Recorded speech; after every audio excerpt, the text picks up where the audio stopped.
আসসালামাইকুম এভরিওয়ান, আপনারা সবাই কেমন আছেন? আশা করি যে যেখান থেকে আমার ভিডিওটা দেখছেন সবাই ভালো আছেন। তো আজকে আপনাদের মাঝে নিয়ে আসলাম মজাদার একটা রেসিপি, সেটা হলো বাঁধাকপির পাকোড়া। আমি কিভাবে এই বাঁধাকপির পাকোড়াটা তৈরি করেছি খুব সহজে, সেটাই আপনাদের মাঝে শেয়ার করব। তো চলুন। তো দেখেও এখানে হচ্ছে আমি একটা বাঁধাকপি কুচিয়ে নিচ্ছি। তো আমি হচ্ছে বটি দিয়ে কুচিয়ে নিচ্ছি, তো আপনারা চাকু দিয়েও করতে পারেন। তো আমিও চাকু দিয়ে করি। তো আজকে হচ্ছে বাহিরে মাটির চুলায় এই বাঁধাকপির পাকোড়াটা তৈরি করব, এর জন্য হচ্ছে বটি দিয়েই বাহিরে বসে কুচাইতেছি। তো বাঁধাকপি কুচাইতে খুবই ভালো লাগে আমার কাছে। তো দেখুন বাঁধাকপিগুলো কুচানো শেষ। এখন হচ্ছে হলুদের গুঁড়ো দিয়ে দিচ্ছি, সামান্য পরিমাণ দিয়ে দিলাম মরিচের গুঁড়া, দিয়ে দিব স্বাদ মতো লবণ, এখন দিয়ে দেব জিরার গুঁড়া,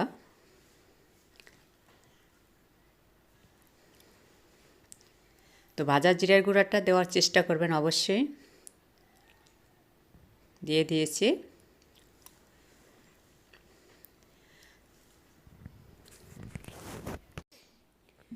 তো আমি এখানে দিয়ে দিব আতপ চালের গুঁড়া। তো আপনারা আপনাদের হাতের কাছে আতপ চালের গুঁড়াটা থাকলে দিবেন, তা না হলে হচ্ছে বেসনও দিতে পারেন একটু মুচমুচো করার জন্য আর কি।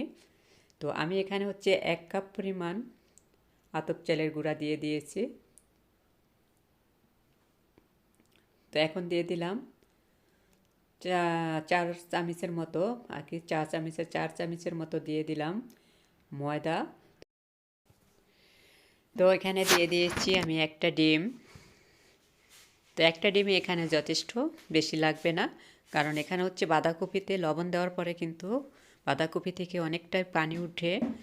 তো এজন্য হচ্ছে আমি একটা ডিম দিয়ে এভাবে হাত দিয়ে চটকিয়ে চটকিয়ে মাখিয়ে নিব, তাহলে কিন্তু এটা খুব সুন্দরভাবে মাখানো হয়ে যাবে।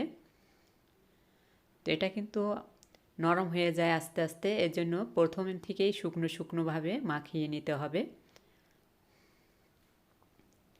আর এই কাজটা হাত দিয়ে করলে সবচেয়ে ভালো হয়, খুব সুন্দর হয়।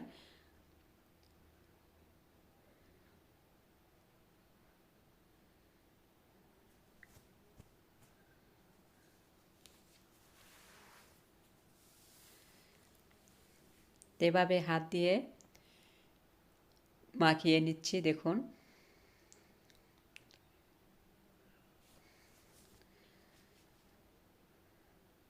তো এই পর্যায়ে এসে এরকম হয়েছে। তো আরও মাখানোর পরে হচ্ছে খুব সুন্দর দেখতে পারবেন কীরকম হয়।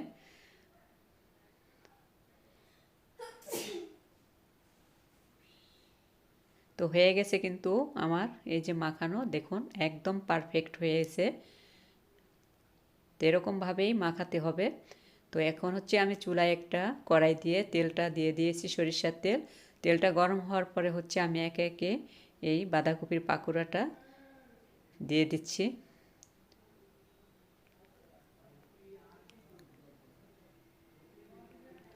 দেখুন কত সুন্দর, সব কটা কিন্তু এক সমান হয়েছে।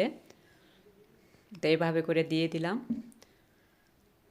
তো এখন হচ্ছে অপেক্ষা করতেছি ওই পিঠটা হওয়ার জন্য।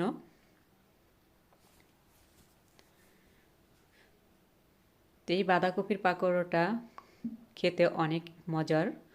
তো বাঁধাকপি এখন কিন্তু বাজারে অনেক পাওয়া যাচ্ছে। তো এটা বাচ্চারা কিন্তু এমনিতে খেতে চায় না, এভাবে বানিয়ে দিলে কিন্তু সহজেই খেয়ে নেয়। তো দেখুন ওই পিঠটা হয়ে গেছে, এখন হচ্ছে আমি উল্টিয়ে দিচ্ছি। কোনো ঝামেলা নেই এই পাকোড়াটা তৈরি করতে, যদি থাকে হাতের কাছে বাঁধাকপি তাহলে হয়ে যায়।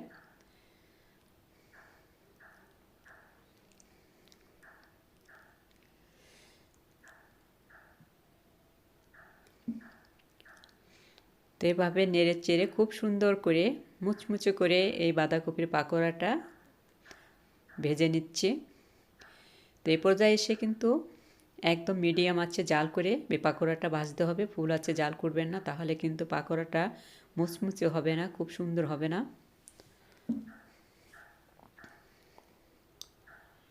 তো আস্তে আস্তে কালারে চেঞ্জ হয়ে যাচ্ছে, দেখুন খুব সুন্দর একটা কালার চলে আসছে।